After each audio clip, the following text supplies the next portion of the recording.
I'm not going anywhere. They're gonna execute her. Look, a few minutes ago you said you didn't want to just wait here to be captured. Now all you want to do is stay? Marching into the detention area is not what I had in mind. But they're gonna kill her! Better her than me.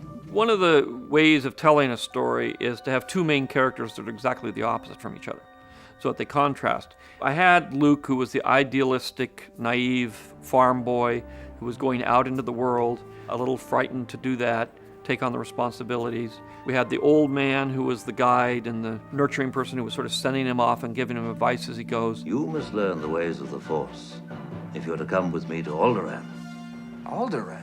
And then you usually have the sidekick, whose morals and everything else are very opposite of the hero. And so they kind of disagree on things. And in this case, one of the main themes is compassion and helping one another, of selflessness as opposed to selfishness. So I have one character who's very selfless. I'm Luke Skywalker. I'm here to rescue you.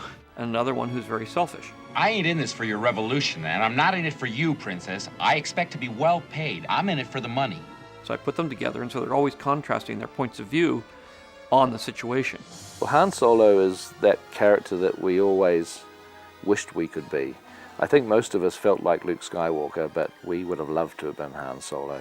Lucas originally envisioned Han Solo as a huge green-skinned monster with large gills. Raised by Wookiees, Solo had befriended Chewbacca at an early age, and together they had become space pirates.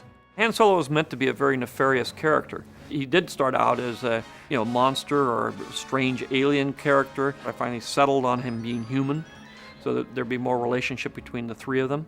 That's where Chewbacca came in as the kind of alien sidekick. While several of the Star Wars characters are drawn from myth and legend, Han Solo's sidekick Chewbacca was inspired by a more personal relationship. My original inspiration for Chewbacca was my dog Indiana. She was the one that sat there with me as I was writing the script all the time. She'd ride in the car with me and be my co-pilot. And when she'd sit in the car, she would be as tall as I am. She was an Alaskan Malamute. She was very big. I thought that was a funny image. And as I was looking for a kind of alien co-pilot for Han Solo, I immediately thought of Indiana.